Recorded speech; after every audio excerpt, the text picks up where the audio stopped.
The accounts of the largest companies in the UK and around the world are works of fiction. I seriously mean that. They are make-believe, made up. They are not representative of any truth that has actually happened. And that's a very serious allegation to lay against the accounting professions of the world and all the companies that produce these accounts. But I'll stick by that opinion. I believe that some of these accounts should be entered for a literary prize because they are so abstracted from reality, just as fiction is. Let me explain what I mean by all this. If you pick up the accounts of a very large company, call it a public limited company in the UK, one of those quoted on the stock exchange, you will find a document which, if it is in printed format, will be hundreds of pages long. Some are 400 plus pages. But there is no company that ever undertook the transactions that are reported in those accounts. There is quite simply nothing like that company that issues that report anywhere in the world. Hence my allegation that these are a work of fiction. The company that issues the report will be the parent company of the group with the name printed on the front cover. But that parent company very rarely trades with anyone. It owns a myriad of other companies that form the group that go to make up the organization which is given the name of the parent company. It is those subsidiary companies owned and controlled by the parent company that actually trade. So if you go into a retail store owned by a quoted company, the store will be managed by some other company and not the parent entity.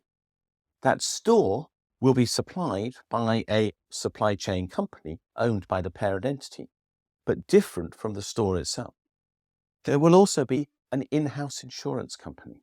There will also be an in-house bank in all likelihood. And there will be many companies to operate stores in many countries.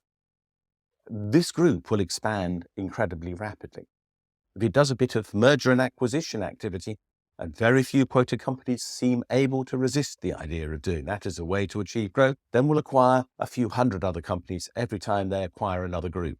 All of those companies will probably survive because nobody can remember why they were created. And therefore, rather like a game of Jenga, they'll be too frightened to pull one of the blocks out of the whole edifice of companies that makes up the whole, just in case pulling that particular block out, for reasons that nobody understands, the whole thing falls over. So these things grow like topsy. Accountants get round this by producing what are called consolidated accounts. It's a set of consolidated accounts that form that published document that I referred to at the start of this video. Consolidated accounts presume that all those companies that are under common control are one company. But it is an assumption. It's not a fact. It's not a truth. It is literally a myth created by the accountants for their own convenience. There is no one such company, but they pretend there is, just as the novelist pretends that the world they write about exists. And in this pretense to produce this set of consolidated accounts, all the trading between those companies under common control is removed from view. They literally eliminate it. But that's really, really important because, for example, almost all the tax abuse undertaken by almost all companies in the world takes place within those transactions between companies within the group, because that's how they shift profits from high tax jurisdictions to low tax jurisdictions, for example. And that's also how they shift manufacturing from jurisdictions with high environmental regulation to countries with low environmental regulation, for example. So we should know what is happening inside a group, but those accounts remove it from view. Even more, they remove all the balances between those companies from the balance sheet. So we don't know whether a company within that group, within one particular country, might be at risk of failure because it is actually looking decidedly financially dodgy, even though the group as a whole is looking fine. And the creditors of that one company in that one country might not even be able to find out for themselves. Looking at the parent company accounts will tell them nothing about what is going on in their particular domain with that particular company. So the creditors of the company are put at risk by this approach. And that's quite important, because if you go back into the history of accounting, the main reason for the creation of accounts was to protect the creditors of company from abuse by the directors of the company itself.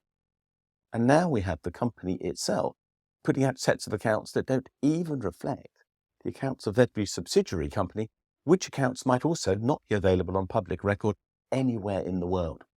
Now, all of this worries me, because the use of limited liability is a privilege. Society lets companies have limited liability because there is obvious evidence that the accumulation of capital under common control can be a benefit.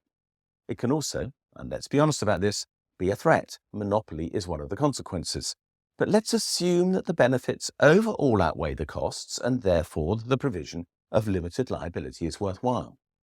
But those who might be prejudiced by the use of limited liability need to be protected. And if the set of accounts that they're given for the group as a whole does not explain how they are at risk, then that set of accounts fails to meet the needs of those users. Most of us are in some way or other amongst those users. We trade with these companies, whether we know it or not. We might place deposits with them, which are at risk. If we are ourselves in business, we might find it difficult to work out what risk we face by trading with this entity. And if we have a pension and we invest in this company, we might not understand the full measure of the risk inside the company in which our pension funds places funds, because its accounts are, as I suggest, a bit of a work of fiction, a decidedly narrow choice of perspective on what is going on inside the world of that entity.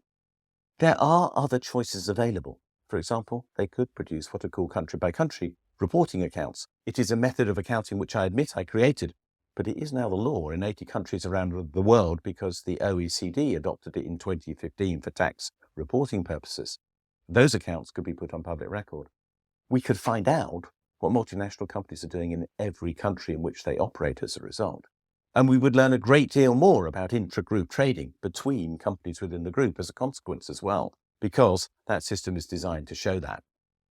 My point is, we have a system of accounting that is chosen to hide the true perspective of what is going on inside most of the world's largest companies from view.